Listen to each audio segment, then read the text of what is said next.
did you decide not to sign a new deal, or what's the situation with you now? So, do you know what? I hope Charlton fans see this. I really do, and I will do all I can to promote this to those fans, because this would be something that they're very interested in, and this story hasn't come out. So, I was subject to a £4 million bid in last summer on deadline day from Brentford, and basically was told that everything was done. The clubs had said that they would accept that amount, and then for whatever reason the plug was pulled on it. So I went back to Charlton. I had a conversation with the manager, and I had a conversation with the head of recruitment, and the next day I scored against Stoke. So, that was a Thursday. On the Saturday I scored against Stoke. Carried on.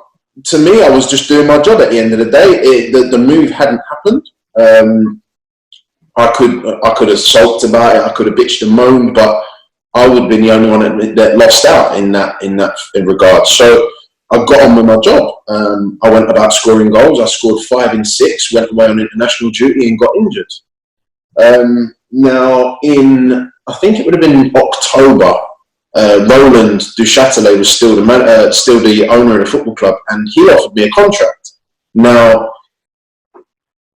the contract he offered me, if he'd have offered it to me in the summer, I'd have signed it without hesitation. But basically, in the summer when the conversation was had, his message to me was, well, you have a 50% rise in wages for being promoted, so that is your reward for getting promoted and scoring 25 goals the year before. So I was like, no, because that's not right, because I would, no disrespect, and a lot of people won't know this, but I would still have earned more money at Sunderland in League One than I'm on right now. So Roland offered me a new contract in September, I think it was, or October. And we said, if you'd have offered that in the summer, we'd have signed it, not a problem. But now, with me having scored 5 in 6 and proven I can play at this level, this is my value. So he said, okay, that's fine. That's not a problem. We'll take your contract offer back, and we might have a conversation at some point later in the season. Fine, not a problem. I'm going to go about doing my job and trying to get fit. I will get back and I will continue scoring goals when I am fit. So then Roland sold the club. So Southall turns up and then turned around in the press and said, we've offered Lyle a contract, he's rejected it, so we've rescinded it. Less than the last owner offered me. Why would I possibly sign that? But he's going to go and use me as a scapegoat, which he did. So then all of the fans turned on me. Now the manager told him, this is what Lyle was offered. Why would he possibly sign that contract? And he said, don't worry, Lee, we'll get him to sign it. No, you won't. you won't, because I know my value. So, okay, continue. They then had, there was a conversation, and they could have taken a massive sum of money. Now, bear in mind, I was on a free. They could have taken more than £3 million in January for me. They didn't do it.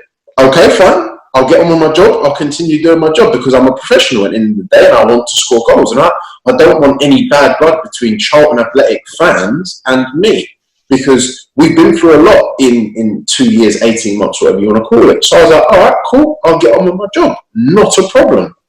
So then coronavirus turns up. Everything gets shut down. So now there is no conversation between the football club and me over extending my contract. My agent is doing his job in the best way he can do it. But this is the whole story of this season with my contract, is that basically Southall tried to stiff me and then tried to throw me under the bus after he'd stiffed me. Like, honestly, you could not even begin to imagine the circus that this football club has become. Well, and the fans are the only ones that lose, the only ones. And it's a disgrace that it's happening. Because this is big. This is big Charlton Athletic. This isn't, no disrespect, but a Greenwich Borough, or no disrespect, but an Ebbsfleet. This is big Charlton Athletic. I was going to say, because you use the word circus, and people look at what's happened to Charlton over the last couple of years, actually, and they just must be so sad about what has happened to a club who, less than 20 years ago, was in the Premier League. It's a disgrace. I'll be honest with you. It is an absolute disgrace what is happening at this football club. And the football fans are the ones who lose out. And I don't know. I really hope it doesn't get to that point. But with the way things are going, there's every chance you see an AFC Charlton or something like that, because I can't see how this ends well. I really can't. And then the problem is going to be, okay, well, who pays Roland, because he still owns the training ground and the stadium? So then what? If the supporters take over, they can't stump up 55 million or whatever it'd be for the land.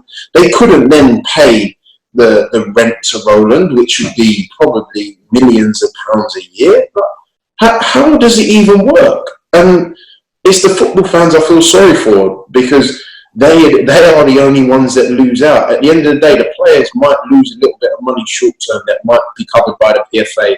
They will eventually find another job somewhere. But the football fans are the ones, they are the only ones who lose out in all of this, because they are the custodians of Charlton Athletic Football Club.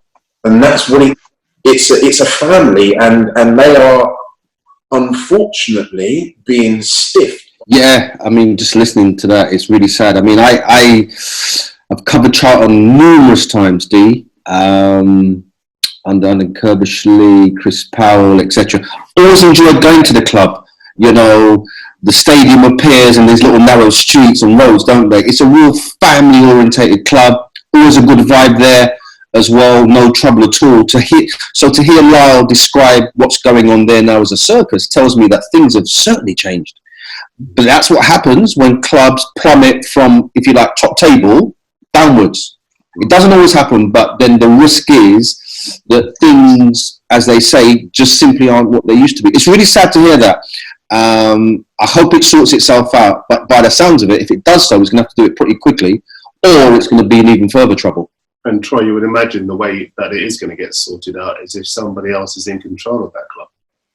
Well, the way it's being played out, particularly on social media, you know, over the last few months is not great, to be totally honest. And I feel for the fact the way Lyle says about the fans, you know, ultimately they're the ones that are hurting all of this and the possibility of losing their football club, because there's messages going out on I think it's Twitter and Instagram and whatever else that are just not great. And you wouldn't want the finances of a football club played out in that way, or the ownership, of a football club played out in that way.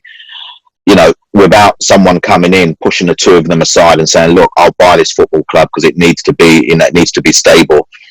I don't see it ending very well, to be totally honest. It's surely got to end up in the court somewhere along the lines. If the figures that Lyle's talking about in terms of the money is just crazy. It's a club steeped in too much history to go down the wayside, but we're in uncertain times now. So, you know, I don't know what impact that has as well, but it's sad to hear the story, the way that it's being portrayed and the way it's come out. Really, really sad.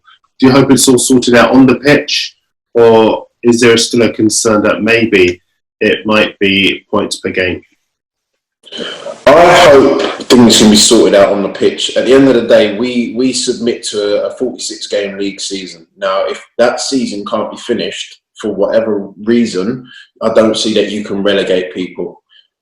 I think the better way, or the best worst case scenario might be you can promote teams and they will just have to somehow over the next couple of years in the Premier League relegate 4 and then 4 again if you promote 2, or there has to be a way of sorting it and fixing it, whether that's more teams in the Premier League. Okay, we'll scrap the Carabao Cup and the Paint Trophy and maybe even the FA Cup for a year, just so that we can figure it out and get the games in. And I've been told there's no international football for the rest of this calendar year, so that's 3 weeks that you can play games that you wouldn't have otherwise been able to. I hope that they can sort it on the pitch, but I just can't see how it's viable. So I hope that they come to the agreement that relegation is, that you can't relegate teams. I can half understand promoting teams, especially those who are that far out in front. If you look at Leeds and West Brom, they are that far out in front. But then you're going to have legal challenges from the Fulhams, the Brentfords, the Nottingham Forests of this world, and I would completely understand that as well. And it's not that somebody's going to lose. Somebody will lose out. I hope to God it's not Charlton, obviously because of my affiliation with the football club. But I don't know where this is going to go. I can't see this finishing on the pitch, if I'm completely honest with you. Maybe the Premier League, because they can afford to pay £250,000 to literally hold their players up in a hotel or whatever it might be. But the clubs at this level, they just don't have the capability of doing that. I think that $250,000, if you did that for a month, that would be, I believe, about half of the money it costs to pay every single member of staff at Charlton Athletic. So there you go. That kind of puts that into perspective. It might be different at Fulham or a Leeds, for example. Yeah, but £250,000 will pay every single member of staff at Charlton for 2 weeks. So that kind of puts it into perspective about how much money it is actually going to cost to kind of figure this out.